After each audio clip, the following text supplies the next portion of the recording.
In September 1980, Iraq invades Iran. Iraqi leader Saddam Hussein is convinced that now is the time to strike, since Iran is still shaken by its Islamic Revolution, and he expects victory within weeks. Instead, the conflict will last 8 years, cost hundreds of thousands of lives, threaten world oil markets, and draw the US into the Persian Gulf for good. It's the last total war of the 20th century.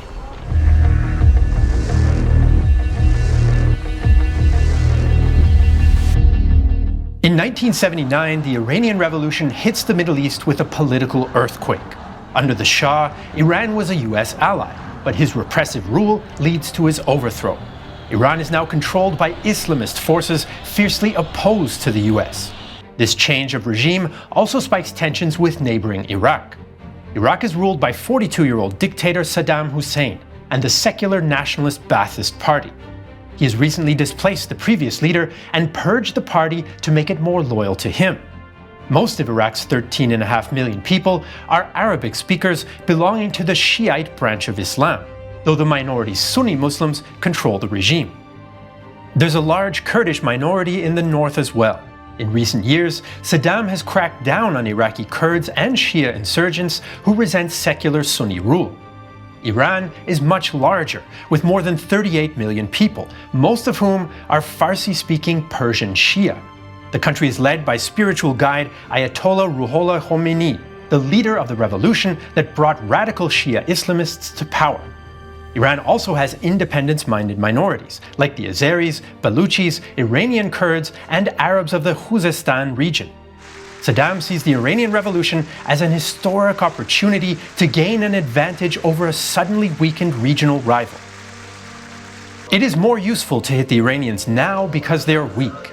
If we leave them until they become strong, they will overrun us. Under the Shah, Iran was the Middle East's leading power, but now it's divided. Many Iranians, including much of the army's officer corps, oppose the new regime, and even within the government, hardliners argue with moderates. Iranian Kurds have risen up, and Iranian exiles in Iraq tell Saddam of the weakened state of their country's once mighty military following revolutionary purges of high-ranking officers. Some officers even try an anti-revolutionary coup in July 1980, which fails. The country's oil-based economy, usually much larger than Iraq's oil-based economy, is also suffering. Iraq fears that the revolution might spread to the Iraqi Shia majority. Iraqi authorities attribute several terrorist bombings to Iranian and Iraqi Shia extremists, while revolutionary leaders in Iran compare the Ba'athist Party to Nazism, Marxism, and fascism, and accuse Saddam of being a stooge of Israel and the US. Iranian militants also attack Arab institutions in Khuzestan. After Saddam executes a Shia cleric and expels tens of thousands of Iranians from Iraq in early 1980, Ayatollah Khomeini does not hold back. The Ba'ath Party regime is monstrous and perverted, a veritable little Satan that has put itself at the service of the great Satan. We want to create an Islamic state that reunites the Arab, the Persian, the Turk, and the other nationalities under the banner of Islam. Saddam is also an Arab nationalist and hopes to take on the role of unofficial pan-Arab leader if he can end the radical Shia threat from Iran and potentially conquer Khuzestan, which is also the home of Iran's oil industry. Both sides continue to support regional rebellions on the other's territory. Iran helps Iraqi Kurdish rebels, while Iraq supports Arabs in Khuzestan. Throughout 1980, there are border clashes on land and in the air. The focal point is a waterway known as Shat al-Arab in Arabic and Arvand Rud in Farsi, which allows access to the sea and forms part of the border. The two countries agreed to share the river in 1975, but in September 1980, Saddam declares it has been Iraqi and Arab throughout history and cancels the agreement. He's decided to gamble on a quick victory. Years later, there are rumors that the United States encourages Iraq to start the war to punish Iran for its revolution and ongoing US hostage crisis in Tehran, but this is unlikely as there is no conclusive evidence for this theory. The Iraqi plan is for a short campaign, since they know that a long war favors their larger neighbor. Saddam calls it a second Qadisiyah, a reference to the 7th century victory of Arab Muslim forces over the Persian Sassanid Empire. Iran will call it the imposed war or holy defense. Baghdad is confident its modern Soviet weapons and the anticipated uprising of fellow Arabs in Khuzestan will bring an easy victory. Head of Iraqi intelligence, Ali Hassan al-Majid, warned Saddam of the risks, but Saddam counters. Ali, why do you always bring me bad news rather than good news? Iraq has about 250,000 soldiers, 1,700 tanks, 1,300 guns, 2,300 other armored vehicles, and 295 combat aircraft. Iran has about 290,000 troops, 1,700 tanks, 1,100 guns, 1,900 other armored vehicles, and 420 combat aircraft. Their navy is also much larger than Iraq's. In terms of quality, Iraq's Republican Guard is Saddam's elite formation, but the rest of the army is relatively poorly trained, led by officers appointed based on loyalty and inexperienced in mechanized warfare. After Iran's revolution, many of its troops are also poorly trained and led by officers appointed based on loyalty. The new Revolutionary Guard will play a key role, though there is tension with the pre-war officer corps. The war will mostly pit Iraqi Soviet against Iranian Western weapons. Iraq fields some modern Soviet designs like T-72 tanks or MiG-23 jets, but most are older models. Iran does have modern Western equipment like F-14 jets, M60 and Chieftain tanks, but they will struggle to keep their US weapons in the field without American maintenance, training and spare parts. Saddam overrules his more cautious generals on airstrikes, in the hopes of repeating Israel's similar success in the 1967 Six-Day War.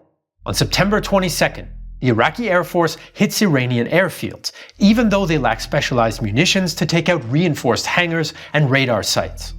The army advances on several fronts, where they've built up numerical superiority of 2 or even 4 to 1.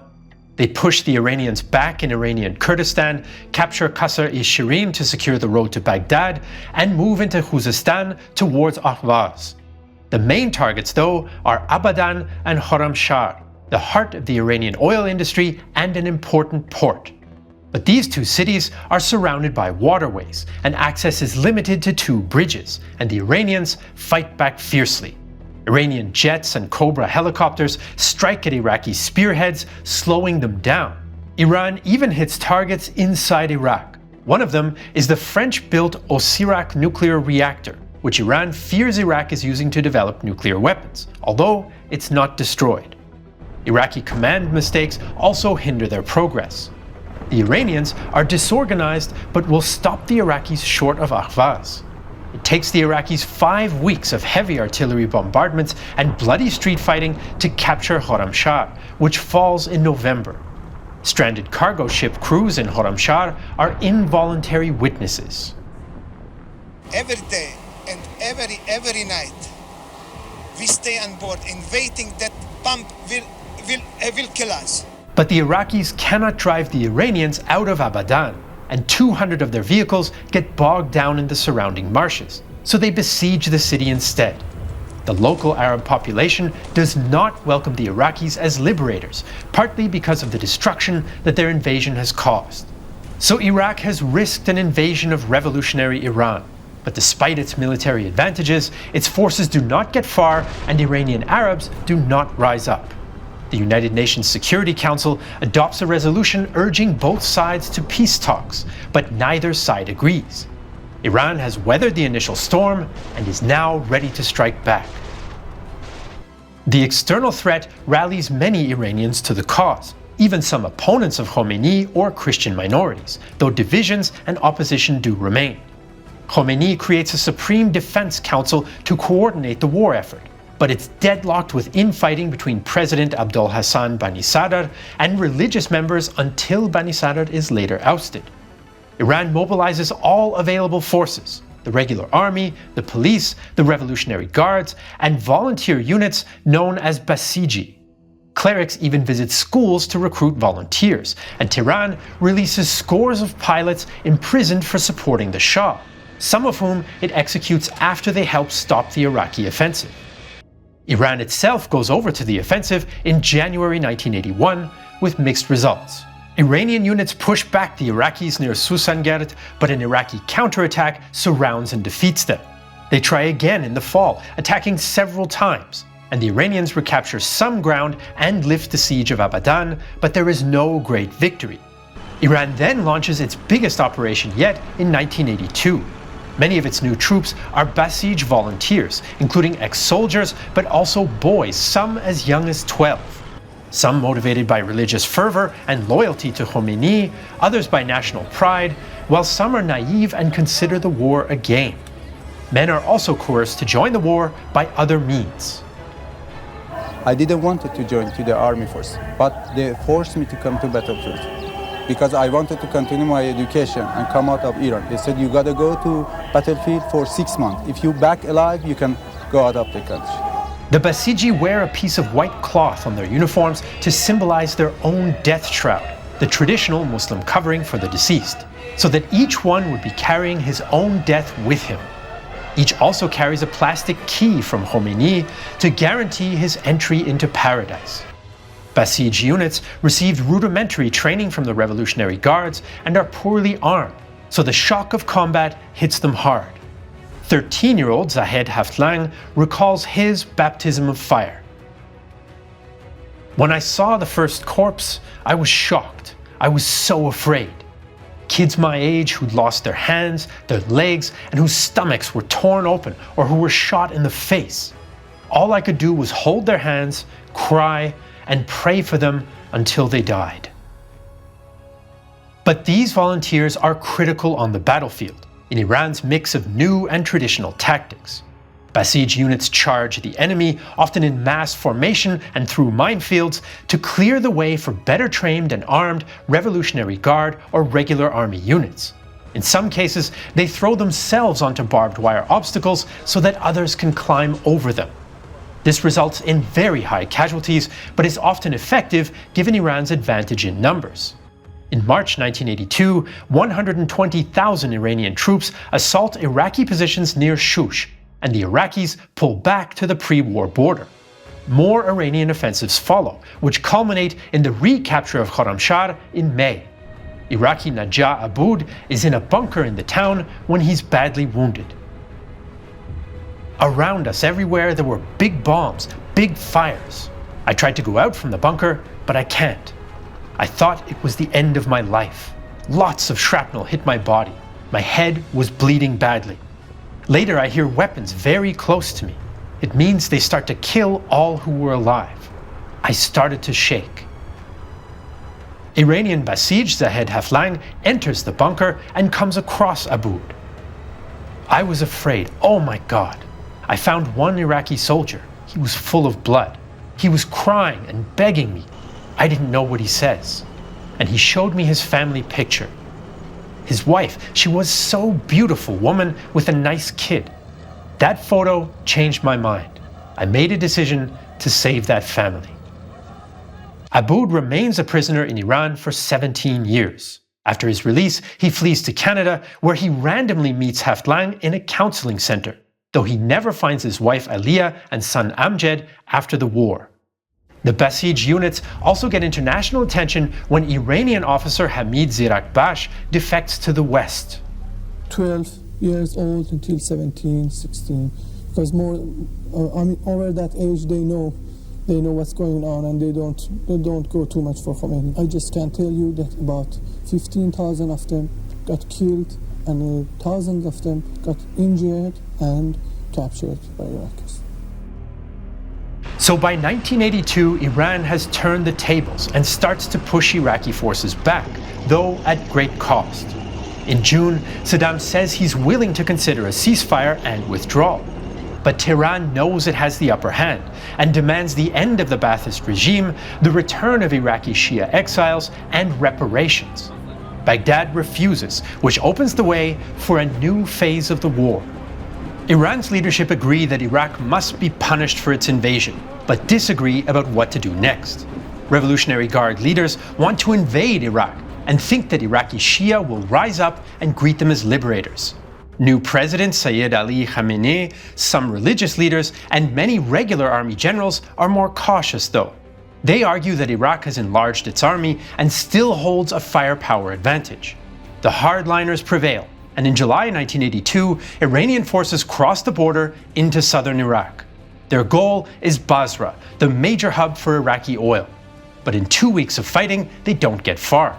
Iranian forces lack artillery and air support, while Iraqi troops are motivated to defend their home soil and put their heavy weapons to good use. The Iraqis also use chemical weapons, which they will use multiple times during the conflict. Iraqi Shia do not rise up against their Sunni government though. Historians still debate why. Some say their Arab identity was stronger than their religious one, or that Saddam had already suppressed any potential leadership for an uprising. Most Iraqi Shia soldiers remain loyal and fight hard. Iran tries again in October and November 1982, but these operations also fail.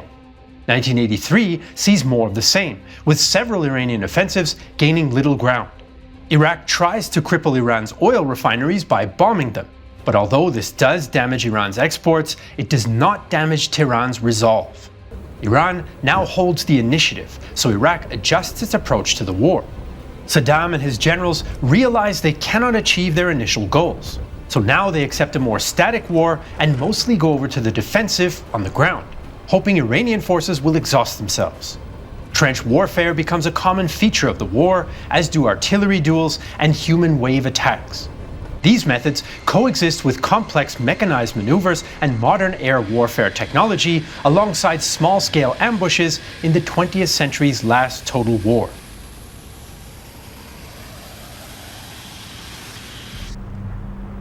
Months pass without any major ground operations from either side, setting the tone for the next several years.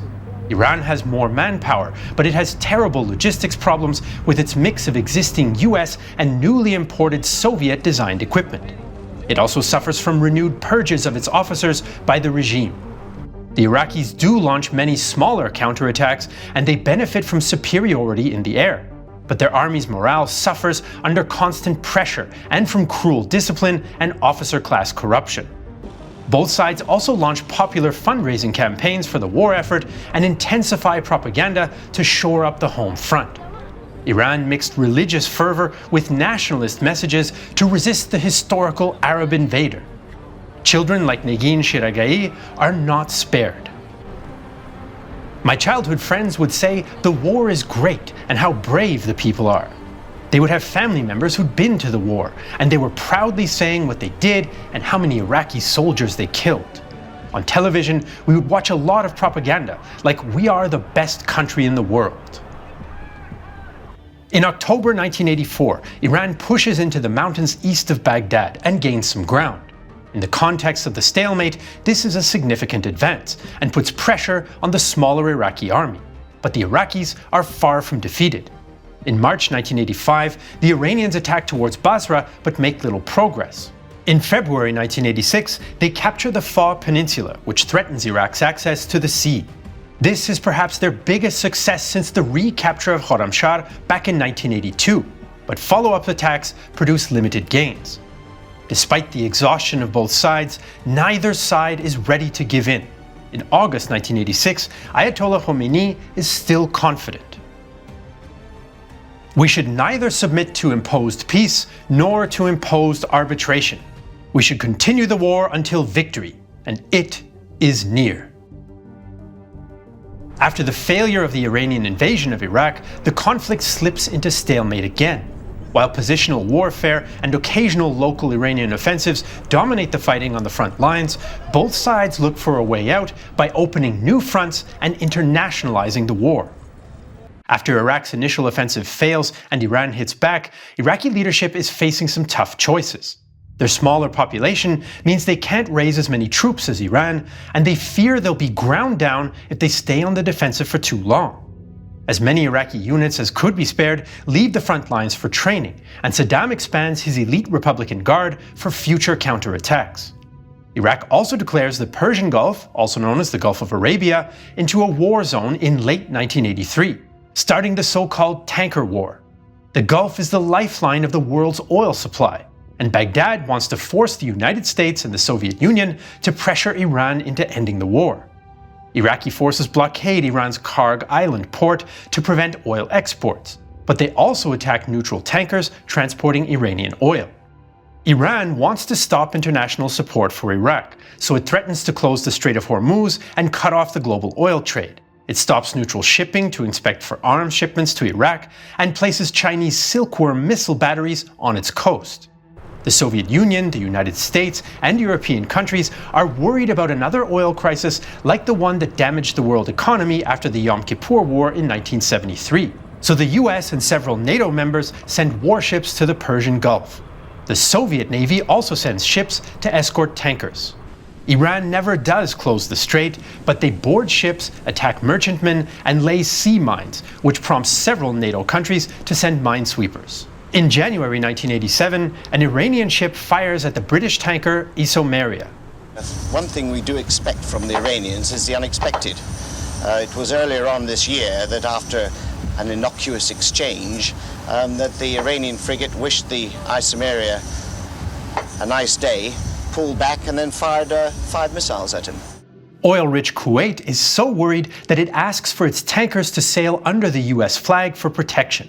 At first, Washington hesitates, but when Moscow considers helping the Kuwaitis, the US agrees. The tanker war also brings diplomatic friction between the United States and France, since France provides Iraq with Mirage F-1 and Super Étendard aircraft with AIM-39 Exocet anti-ship missiles, which the Iraqi Air Force uses to sink commercial ships.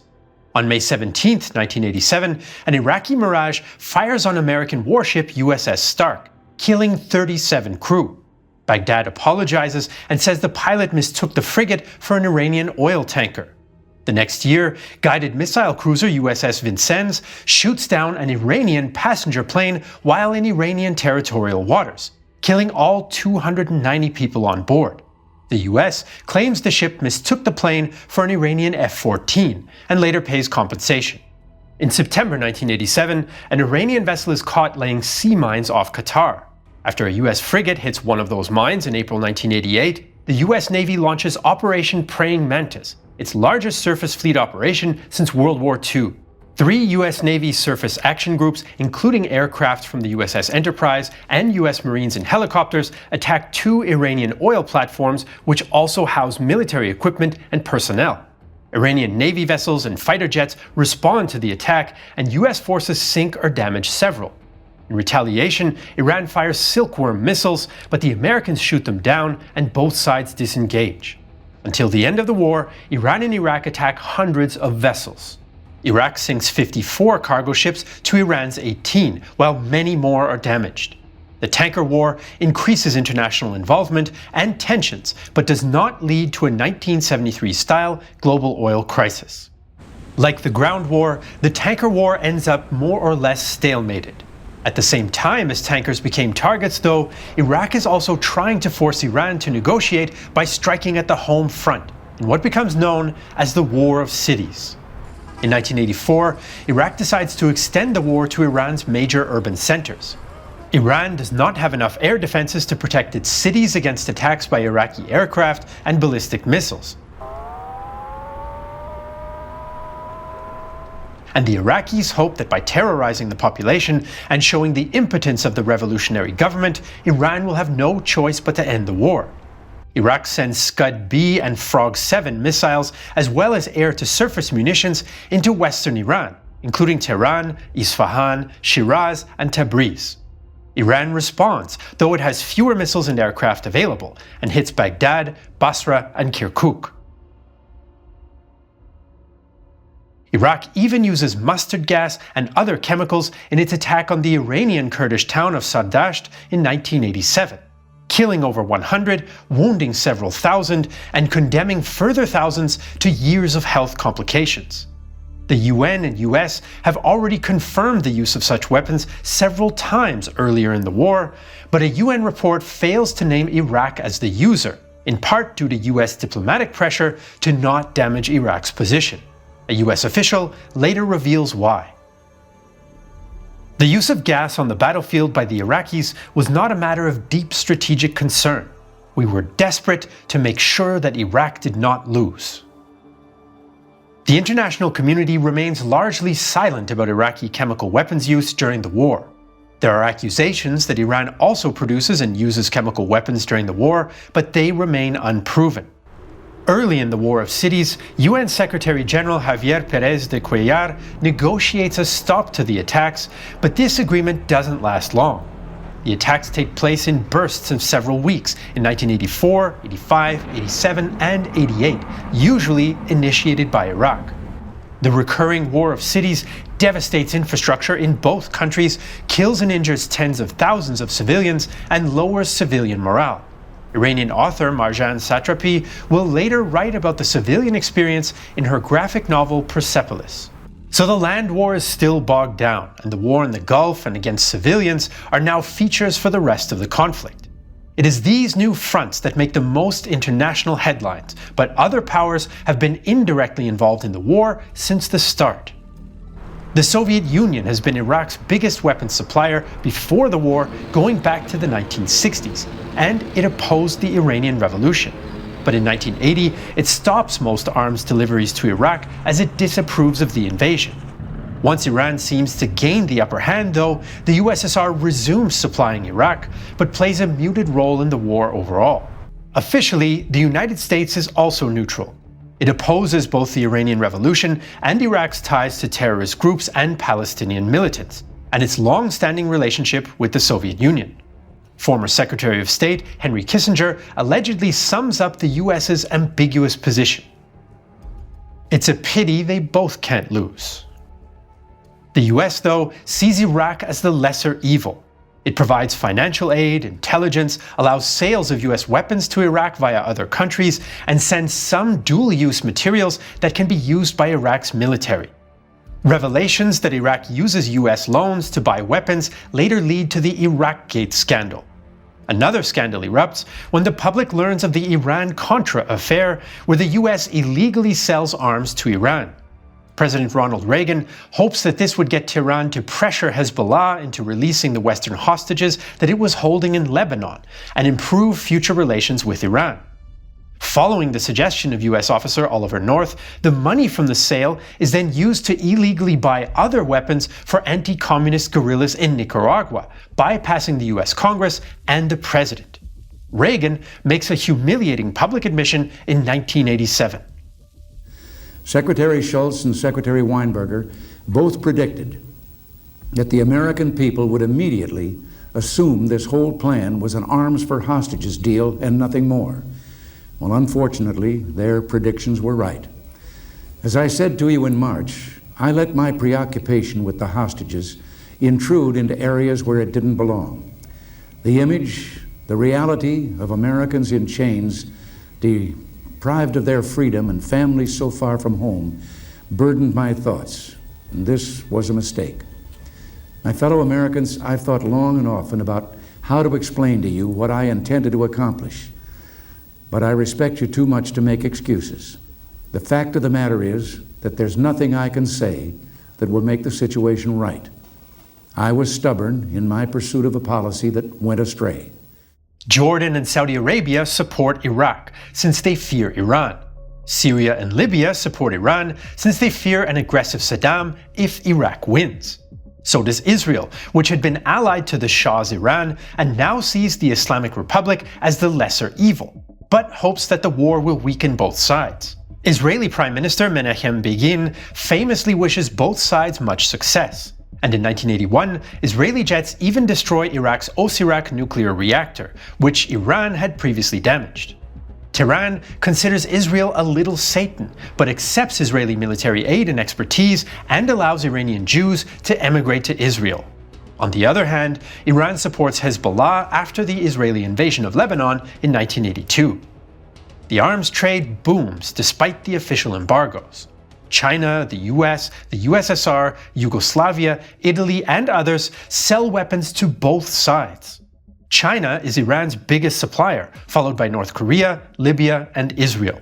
Iraq, which receives 3 times as many weapons, mainly buys from the USSR, France, China, Italy, Egypt, and Brazil. It also receives financial loans from the US, Saudi Arabia, Kuwait, and the UAE. Over the years, there are numerous efforts at peace negotiations, but all fail. After the UN resolution early in the war, US-Soviet talks in 1985 also lead nowhere. In July 1987, the UN Security Council adopts Resolution 598, proposing a ceasefire, withdrawal of forces, prisoner exchange, and a commission to determine responsibility for the war. Iraq agrees, but Iran demands that Iraq be declared the aggressor as a precondition. As the conflict drags on into 1987, international involvement in the Gulf heats up. At the same time, the ground war also intensifies. In 1987, the stalemate at the front continued, but so did the fighting and the frantic efforts by each side to win the war. Iran launches yet more offensives, including Operation Great Harvest, perhaps the largest operation of the war. Hundreds of thousands of troops clash around Basra, which the Iranians besiege for several months. An Iraqi officer describes fighting the Basiji. They chant Allahu Akbar, and they keep coming, and we keep shooting, sweeping our machine guns around like sickles. My men are 18, 19, just a few years older than these kids. I've seen them crying, and at times the officers have had to kick them back to their guns. Once we had Iranian kids on bikes cycling towards us, and my men all started laughing. And then these kids started lobbing their hand grenades, and we stopped laughing and started shooting. The outnumbered Iraqis throw everything they have into counterattacks, especially their superior air power, which destroys hundreds of Iranian armored vehicles. The Iraqis try to allow the enemy to penetrate in a certain part of the front and then hit them with artillery and armor, a tactic inspired by US practice. Improved Iranian air defenses, though, bring down dozens of Iraqi jets. Tens of thousands are killed and wounded, with losses 5-1 in favor of Iraq. The result is yet another stalemate. Meanwhile, Iraq continues its genocidal campaign against Kurds and other minorities in the north. By 1988, both sides are exhausted. Both economies are struggling, and Iran wrestles with 50% inflation. But they've also built up their forces.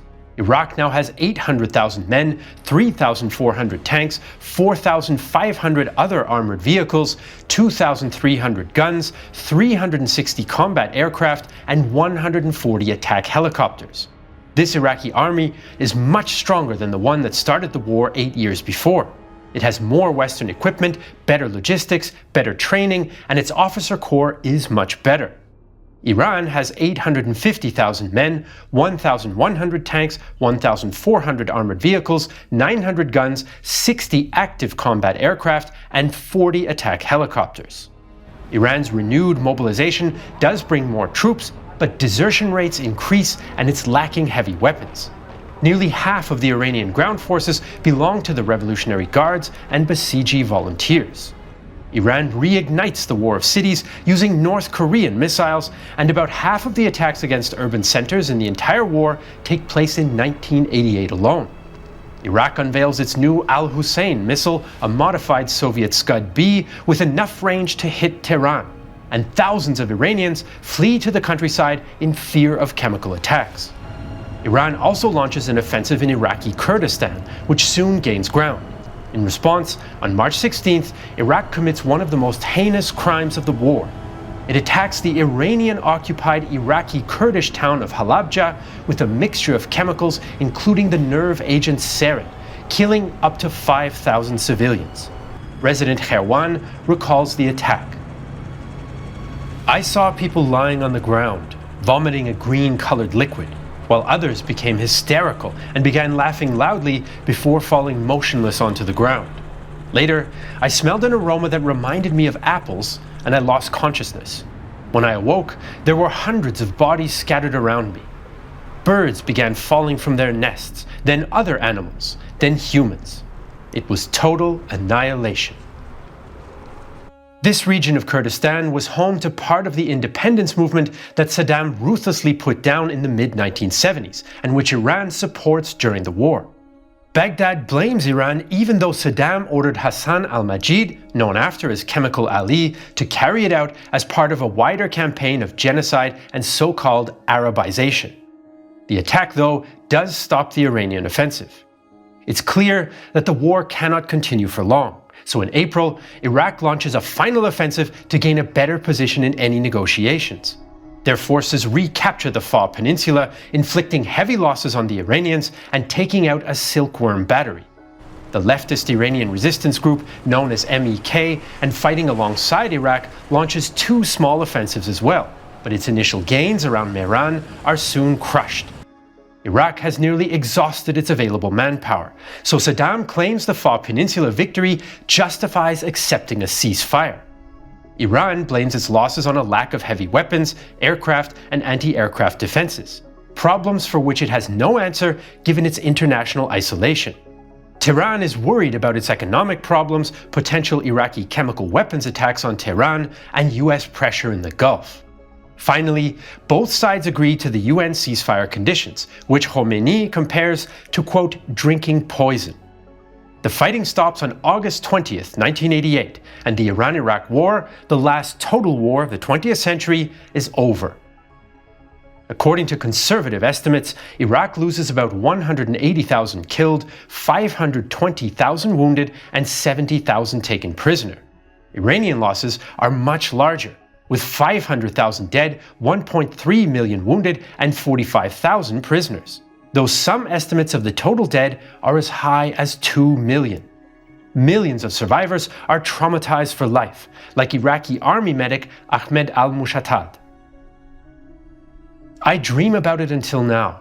Those nightmares that there's somebody I try to help and I can't, and last minute I lose him. And sometimes I dream I've been killed. I still smell the smoke of the battle. You can't forget. It stays with you forever. Overall, the war is estimated to have cost more than $1.1 trillion US, including infrastructure damage, weapons purchases, and lost oil revenue. Iraq alone suffers $230 billion US in damage, a sum that would take more than 2 decades to raise, even if the country's entire oil wealth were dedicated to reconstruction. Even after the 1988 ceasefire, the war continues to cost both sides billions as they stay mobilized during numerous rounds of failed peace treaty negotiations. Iraqi troops finally withdraw from Iranian territory in 1990. Saddam builds a victory monument in Baghdad and announces that this victory will be remembered for 1,000 years. But who really won the Iran-Iraq War? Iraq started the war with visions of a limited strike that would bring it oil wealth and regional power. But by the end, it was deeply in debt, had gained no territory or oil resources, and had become more unstable. Opposition to Saddam's regime had increased, even though he was still in control. He did, though, stop the potential export of Iran's brand of political Islam for now. Iran had suffered more, but arguably gained more from the war in spite of its failure to fully defeat a smaller enemy. It had preserved the Islamic Republic and consolidated the revolution against its foreign and internal opponents, despite Khomeini's death in 1989.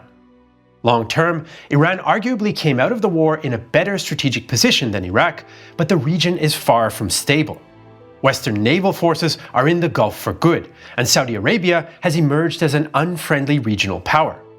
A fearful Iran sees itself isolated and on the defensive, which convinces some leaders it should accelerate work on its nuclear program and support Shia movements in Iraq, Lebanon, or Yemen.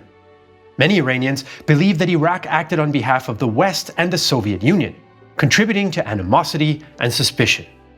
A weakened but overconfident Saddam still has a massive military, and now turns against the Iraqi Kurds in another campaign of genocidal repression. He also turns to a wealthy and vulnerable neighbor to make up for his failed gamble, restore his prestige, and settle his massive war debts, the Emirate of Kuwait. He accuses the Kuwaitis of slant drilling for oil underneath the Iraqi border, and there are rumors of a meeting with the US ambassador. Soon, the Ba'athist regime's army will be on the march again, for the last time.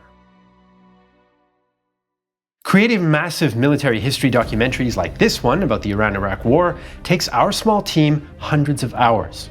We read a wide array of sources that incorporate all sides of the conflict that we cover.